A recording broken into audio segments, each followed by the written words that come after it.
ma ikado yo sigi kabaza ikado ka gira radio la ikado kulu kalaka mi mina bohanda ukase ka don la mana amba befu ka wali nyumando ikado kanu ikado ay wo fo italibo ni ma mi ngonu ka bara bana do ba wele ka fanye dabai ka ni je mun ka ngadi ko sobe yakli ka bu oh aywa ba se ni yakli ka bu okuma an na do fara albi nyini ka popo en nabi ka hadama de na falanye ikado te calvé Lipton boisson sans chaud. Bola barakelo. Anye laydu dama dogokun temene woni ala sona bi sibiri amina anzigi ikardon doaku kono kibaro ni kibara minumbe ka nyini ko dautloka amba befo ka wali nyuma do akadana yala o ikardon ni kura ko ngera tike fenyo anzeto la ngona tabe ikardon daga bana murabana nga anya jija tuko bela jirela kana radio la amba don aw kacha minnu bisigi kangono minnu bisigi ka jemuka ngono ikado bi amena babu kelembo ka bi anjure wuli ka joke ka nyanyini ni kala wa samse ka famia sabula tse ka don atse ka famu ka fo asim goita be wuli ka jonni chesiri mina jamana kono jamana bse ka balan walma gele bse ka do jamana donga ko ma to kuma fo o tse ka nye ni ma minnu baraka nyeni ke ma minnu baraka ngalo te ke president yi an woni ya nyene ka nyesoro o yi mali carte koyi abini ka wati bo commissaire de police ni gendarmerie té carte nationale bi soro yoromi ni tara ikado kan be bi den ya rendez-vous de bi dima une semaine un mois carte fana manana atete même mugan binani commissaire de police la transition kono joni se ka dala ko ni bi se ka ke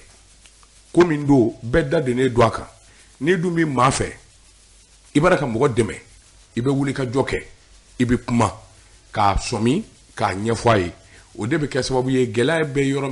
minu na ka wuli ka joke ka se ka glan nego kra fe shuina anya joni bo mali carte kola muni munde kera mungelembe ka bala anya nyeni ni ke ka nyeni ke andara fo mi be carte glan mali kono e kardo anyama so andara joni dawka ku nyininga muna aw desara ka garantie gla ka di malima amini ka kalo flabo carte deseledu jamana dona ma chama nga chitnyana mogo bini ka tien e kada mungelenga alors donc o wuli ka do ni o chesiri anye nya surala anye kuna foni chama zoro anye sebenuke deko alaje ka duma do dia ke mvundeni sabula murabana ka do bella bena malikono malikokan ni ma mi ba fe ka jemukan laje e ka do ka sumana machine na atoy di Facebook wala Facebook hein e ka do ibeta daba tunkara officiel ni yo Congo e ka do ibe kuna funu sura la ka jeya e ka do ibe sura ka jelke cheju yere sigile abi kumana alors duko ango abi kuma shona na carte kan abine ka kalo flabo carte deselimbe carte tisoro on yi wuli ka joke ka ngalike adabe jonna gouvernement doit aglaba doa joni de desera kanani carte di mali doma nyinenu ani segasolo kelengo fe do akun demene anye kunafuni do ye aywa uka kunafuni disra kuraw kan ka fo graphic industry e ka don ale de kelembe ka kononju yake a kelembe ka kononju yake ki ban minye carte ka livrer o sebena do akun jatemene ko hali graphic industry yɛrɛ de b'a fɛ ka fɛrɛ ni dabali kɛ ka transition saboter an y'o kunnafoni ye a bɛ dɔgɔkun fila dɔgɔkun saba bɔ o y'an dɔsi jɔ n ko bɛ se ka kɛ cogo di an ye wuli ka jɔ kɛ ka taa fo graphic industry la ɲɛmaa minnu bɛ yen min ye directrice de la sécurité u ka minɛn minnu ni commande baw ni fɛnw bɛ kɛ min b'o kunna an n'a ye ɲɔgɔn sɔrɔ ana kile ka nyaazoro minga anya nyinga ngo kuma aw kembe faso jugu ya graphic industry asim goita baraka ni baraba inge jamana kono transition baraka ni baraba inge jamana kono jamana de bele jele kanga faranyo nga ka chemi ndema no ya asim goita yi ni de 40 de sa wati koy hali be ka clé la 40 ma dese ibe ka clé la 40 ma dese uye kuna fone minu ndama uko daba kabini Moussa Traoré clé kabini sa 1988 graphic industry de be carte gla malilaya amadel ka fali graphic industry ka carte gla sanwosa amba laje abinya chugomi abini ka sanduru santambo mali carte national foni ya bayelema sebeni bi ka yoro mi nota on ba glangla tugo mina sécurité dadu ngo nyome o ngo mun ye carte d'essai ambitan do police ni gendarmerie la ka do clé jul jolande carte d'identité soro et au ko daba noté day ma lettre 666 ne kam magasin kono 40 ba keme be magasin kono 40 ba keme 100,000 a glane bani aka fodoro ay nanay e non go bisaka ketugudi min be 40 kuna graphique sur la muso do ale de afoni ako sasa ne kam magasin kono nga disposition na ya 100,000 40 fini gouverneur ka fodoro ko ay nanay et pourtant donc on demene nye dodu maou kabini 1988 kabini baba musa clé ne de be 40 gla ka di jamana ma ah no go ma sangwe na angar la nywana no ko ni yeknyei ne ben vo Assimi Goïta yi. Alors qu'est-ce qui s'est passé anye nyini nunge ka nyini nunge o kuna foni dogolende marché là ka fo minye soigné jamana nyemo daya fo mali carte ni passeport ko ni carte d'électeur ko katase minye carte ni na koyi afora yelema babina douala yelema mi mina douala o de carte d'identité biométrique de bina labé carte biométrique labeni ne ka famille la de ne ma fo do ne ko ni ya ko de parce que ne ma do mali famo biban ministre mimbe 40 kuna ne ma do abiban kata 40 no fe 40 bane do marché be ma min bulu adunga jurube u ka juru me gouvernement na ka chambilar kasabi chamai u ma fo ko anda livrer parce que anga juru bala de ay u mo fo de mais muna u banedo kata 40 mine muna u banedo ne re jeti mine minge comme carte biométrique ko o kuma be sena donc kabini sisan nanye fereke ka dabali tige carte mami ba gla ko saboter ko togotien carte biométrique mana au marché amso ko nana masumale takadi ma werema note kuna fundu do ya jira ka fo ube munumunu salo la carte ba u ba nyini na ka di ma werema o kase kana nai mais solution tala abi glangla tugomina sécurité min bala ah ngaje ne kalo kele kalo flate pour que kase ka faire on a dabalu do c'est pas possible o tigi yala la tara Sénégalou ni Abidjan na kata machine la di tissé mais ni bisa ka kechugo di chamanje fa transition kono ni bisa ka kechugo di ko président ta kalaba kele aflana ngi ma kamani sam 1988 graphique industrie de be 40 gla 40 national amafo kwa ta di parce que nga juru ba la mofo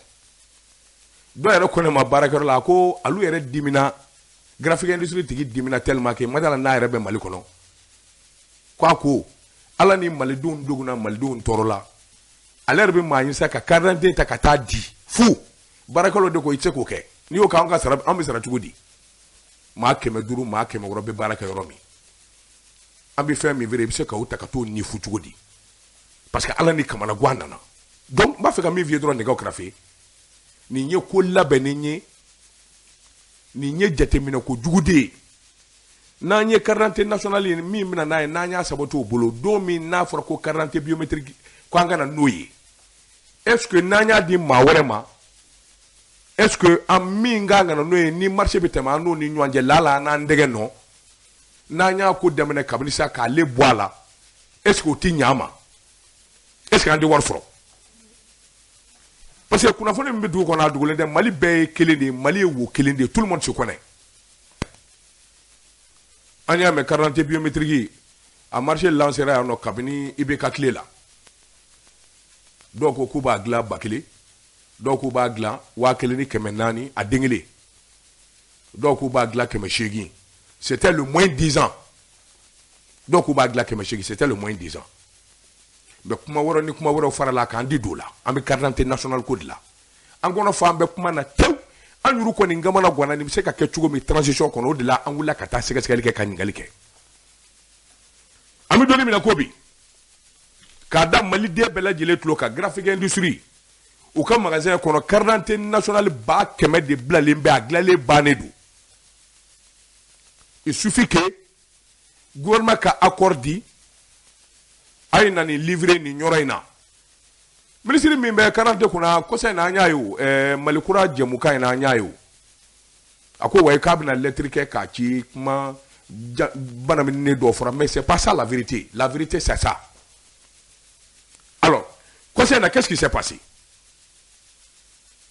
Quarantaine nationale, graphique et industrie nyemou, ou ma banga dide, parce que pour moi, il m'a fait. Aïe n'a pas à quelqu'un qui a trouvé au maquet. Et moi, je me fais une glace en haut, ça qu'a dit. Kabini Moussa Terroré clé, allez de quarantaine fournie. Et on sait qu'à parler de dit, à quoi bi 100 000 quarantaine nationale à bas comme magasin qu'on a d'aller d'oui. Ni gouvernement quoi, ma million de dans une semaine, dans 2 semaines au bas de la capa. Et ils ont pris toutes les dispositions du monde. Mais où est le problème? Où est le problème?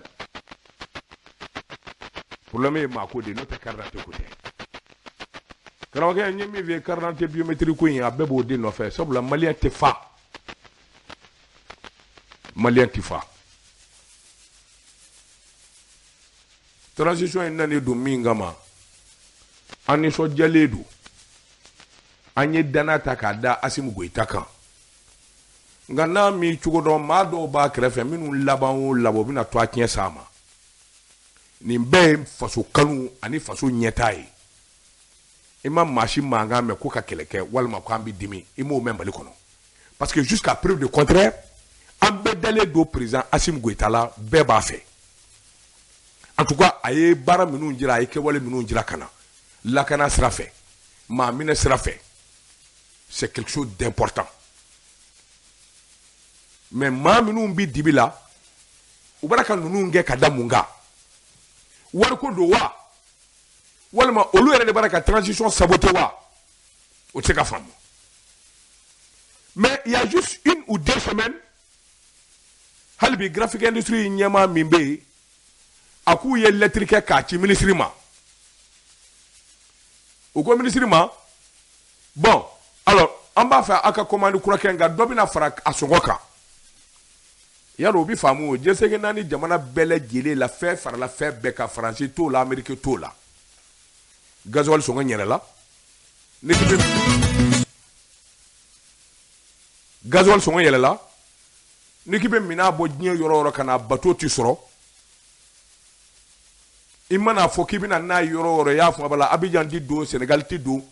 ibe laba ka munumunu kata fo la Guinée walma Burkina Faso on nani fana ka gele dien fa be gelara uma fara ka fana ko lettre de sebe ka ci lettre njira nanna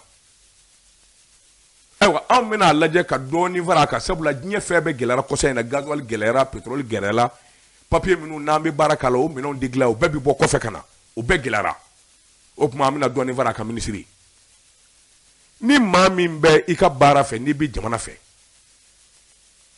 iba wele karsanna do fara ka mateni ye walma e min vo kacha walma e min vo anzono do ma wasa gela kana do o kera o semaine kera o lettre tira il y a juste 1 semaine ou 2 semaines lettre même boulot. Alors, mais finalement, qu'est-ce qui ne va pas? Est-ce que Koukou Barakake, Djamana Kono, Yalma présent Babek Kalamawa, est-ce qu'il y a besoin de Kadjea? Nous, on se fait le devoir de l'informer. Parce qu'on va supporter Kabina Nana, ou on va supporter Fokata Fomingera, parce que Kewale Minou Njirana, on a Akacha Sambi Sabaya Amouye Malikona Amouye Fama fait. Mali 40 national manga bloqué. Mali 40 national Maldo manga dese ka 40 soro. Pour ce doit la 40 soro li wa saba wa nani. Femi nye kemenani. Momina no ya dese. Donc, mo bishuta ka mo dimi. Pourquoi? Ko mana munumunu chugo chuga mana munumunu chugo chuga laba shekili bitati Assimi Goïta de ku. Minu baraka cheni ke duguma. Minu baraka ngaloti ke duguma. Oluti yo. malien dun ye jama ye jama min n'a ka kuma man jan jama min bi sɔn degun ma kosɛbɛ CEDEAO ka gɛlɛya in de k'a lajɛ a dɛmɛrɛ furadama ka n'a bila bi la mun bɛ yen min ma gɛlɛya n ko an tora o gɛlɛya de kɔnɔ diɲɛ naani jamana bɛɛ lajɛlen nana gɛlɛya boloda ɲɔgɔn fɛ Faransi Ameriki diɲɛ dugu bɛ ka gɛlɛya bi san nanen y'a sɔrɔ kɔlɔnda ɲiginnen don nka maliyɛn ma kuma maliyɛn y'a mun a tɔgɔ la an bɛ siman san 20,000 don dɛmɛna an y'a san 30,000 nka bi siman bɛ 24,000 25,000 maa ma fɛn fɔ essence pratiquement au doublé la gasoil doublé la maa ma fɛn fɔ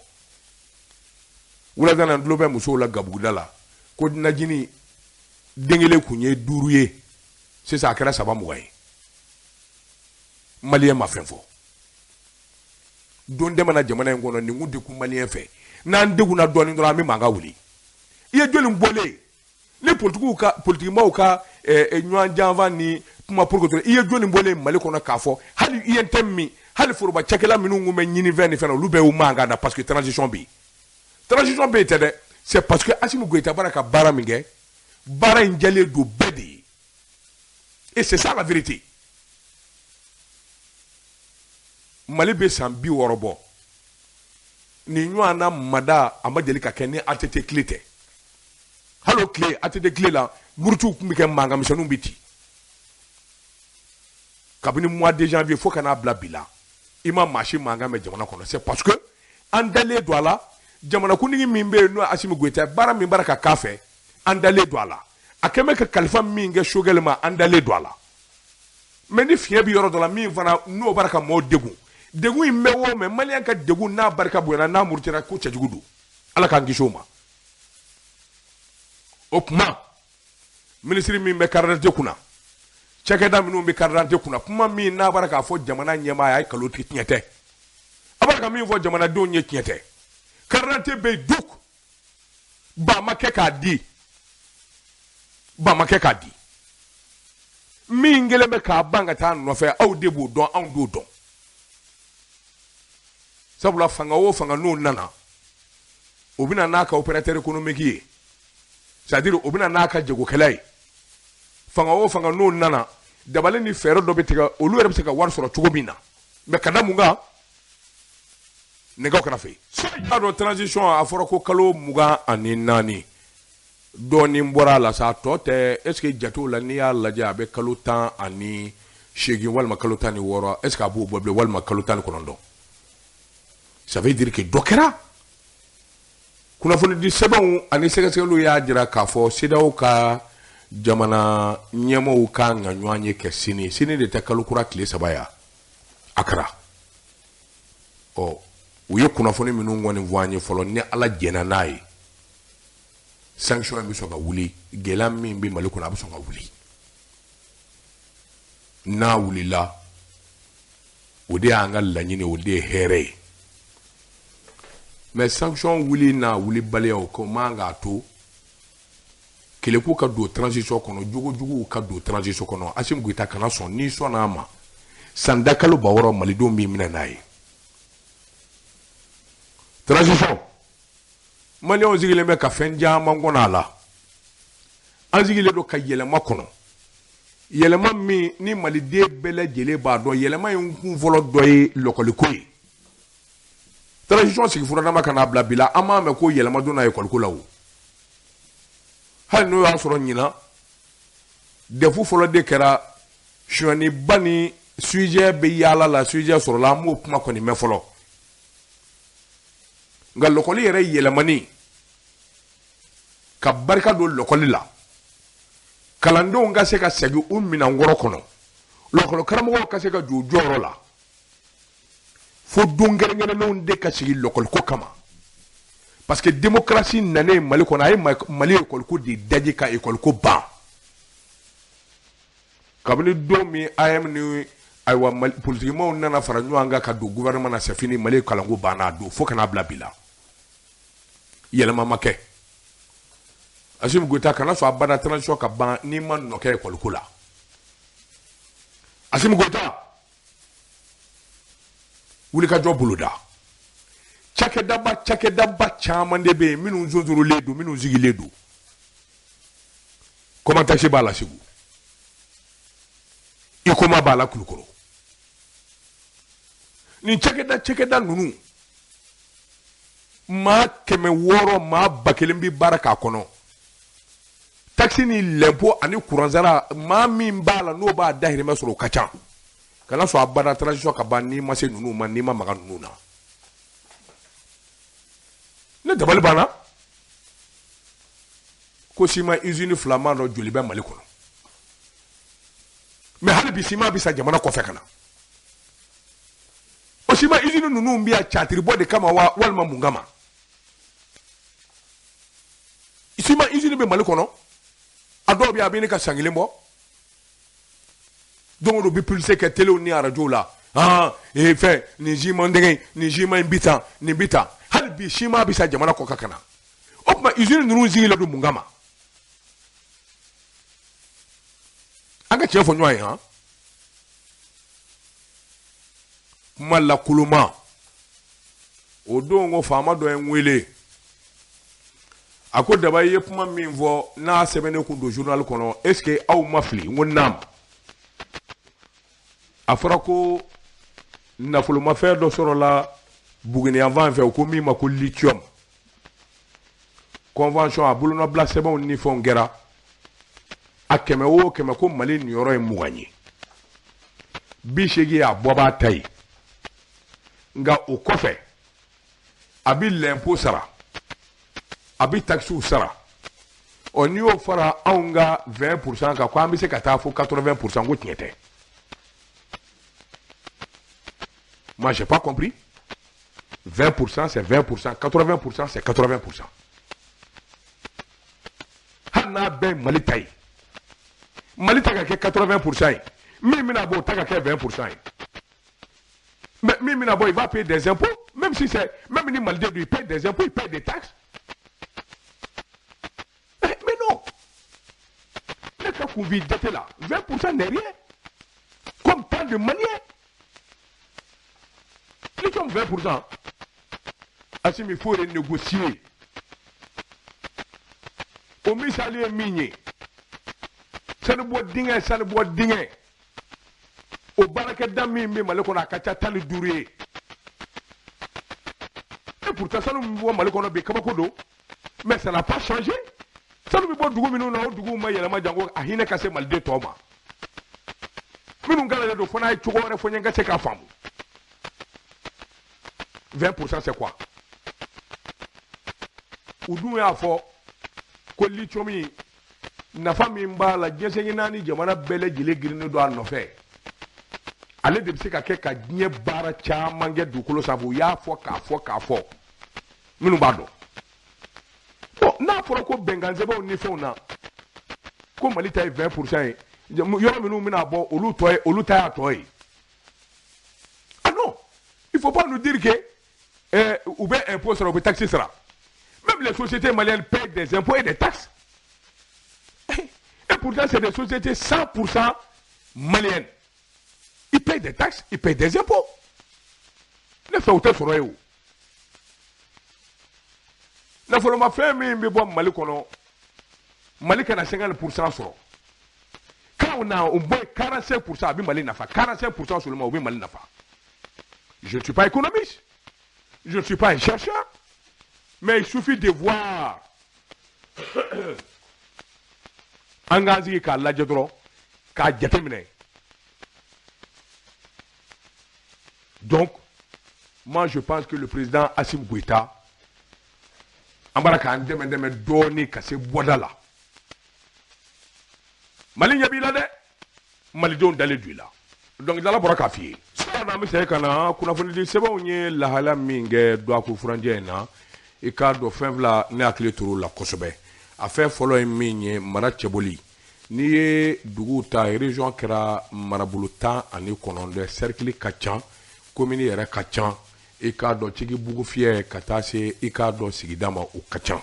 sabula commune kɛra 807 ni n ka jatew man janfa ɔ min kɔni ye région 19 mais n'i ye tilali in da k'a lajɛ i b'a ye k'a fɔ min ye Gawo ye Tumutu Kidal Menaka en tout cas dugu fɛn o fɛn bɛ kɔrɔnfɛla in na a cercle ka ca Mali cercle bɛɛ ye dɔw y'o kɛ dimi kuma ye politiquement ka kuma tɛ ban ah non kɔrɔnfɛla la pourquoi u ka député bɛna caya k'u ka député bɛ caya et pourtant Adi Nianga do delila ka interview dɔ kɛ journal dɔ kɔnɔ Adi Nianga do ye nin kuma in fɔ ka sɔrɔ bi ma se je me rappelle bien Adi Nianga do ko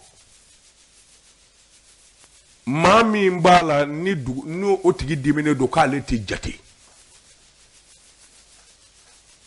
maa min b'a la n'a ko foroba baara tɛ se ale ma foroba cakɛdaw tɛ se a ma o de y'a bila dimi ni furuku la kɔrɔnkɛmɛ kɔrɔnfɛla ma mais n'i y'u ka cercle caya où est le problème cercle caya kɔrɔ de k'u bɛna Mali mara cercle caya de ko Mali bɛ tila wa mais non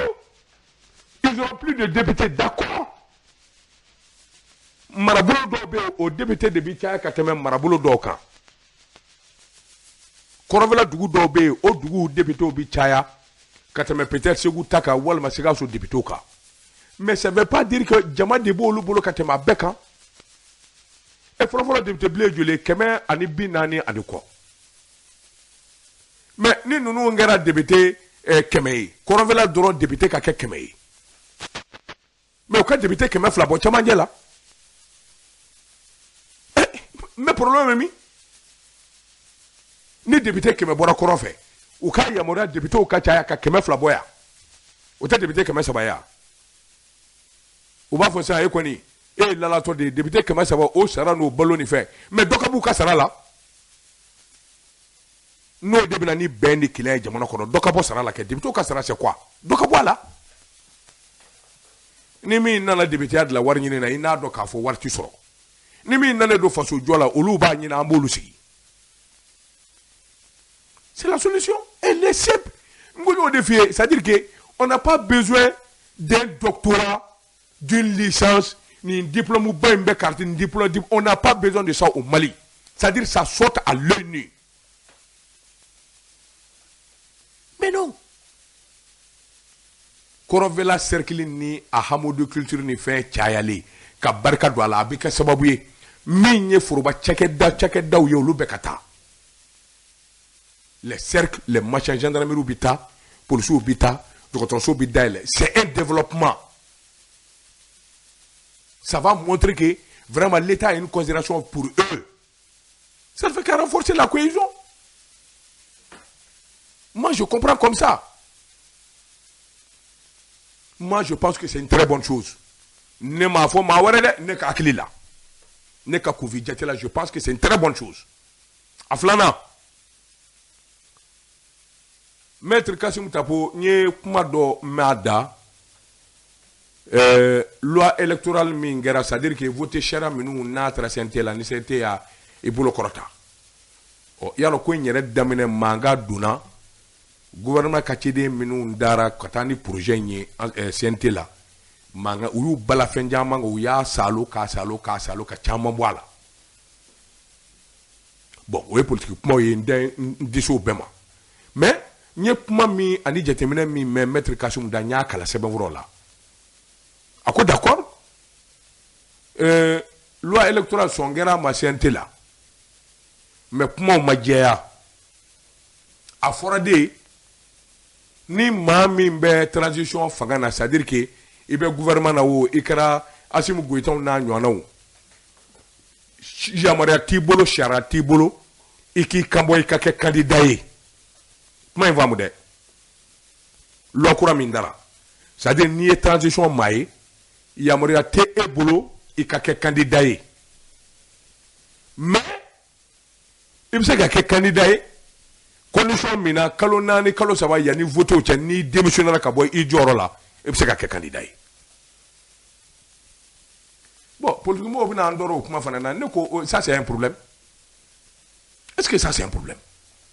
mɔgɔ 1000 bɛ gouvernement in na mɔgɔ 1000 bɛ transition na on sait que maa ɲɛnama tɛ hali n'olu tora transition kɔnɔ k'u présenter ils vont pas passer moi je pense que Maliens ɲɛ la les hommes politiques doivent comprendre a kana maa bɔ a la a kana mɔgɔ exclure bilen jamana in kɔnɔ il faut pas exclure quelqu'un ne ka faamuyali la dɛ Ouais, ils vont m'aider. Ouais, ni nous transition là, ils vont utiliser les moyens de l'État ou quand inflation est fait. D'accord. Mais soyons sérieux. Donc, politiquement, Tchama Baraka Nyemi, parce que Oulu sera nédou. Oulu Nyen Oka Wati sera. Oulu Nyen la transition mbe bandoro, Oulu de Senga Fangataka Gerula. Bonena Bouida. Malien Nyel la, Malien Nyedonza, Malien Famialike. Ika wakele ni kemafla, Ibeka Fanga Temenengo fo, Tifenye Bli. 600. Candidat au Amba Sege. Candidat au Kapma Amba Lame. Ku jetemine kunungo uye munge kuna siningo uye munge ni yara kunye joni malete trope blekui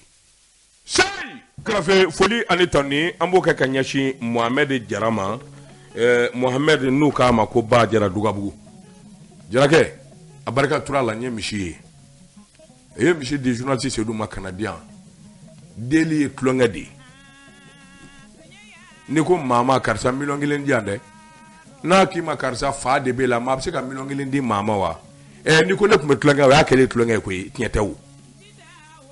ngana tigi milongelen taka di ma ale de tlo kesebe Mohamed Badjara ni che turala merci e kuna fonu duma ka daw tlo ka yara wal a station be malikono ijija ikata taji tayi akara essence akara gasoil ijija akase kemenani ma nasra kemenani ma kana tade ubi sebe furani dodima sebe wurani i b'a sɔrɔ ja de b'a la saga kunkolo bi fankelen fɛ senw bi fankelen fɛ ku bi fankelen fɛ i ta o ta taji ta 400 fankelen dɔ fa dɔ bi di ma fa dɔ bi di n'a dafara saga kelen na i b'i ka saga minɛ ka taa n'a ye saga caman tonnen bɛ yen nin bɛɛ kun ye ka se ka sali nɔgɔya an bɛ Kanyi fo ale min ye directrice commerciale ye a n'a ka danga Dukure kɔrifɛntaw la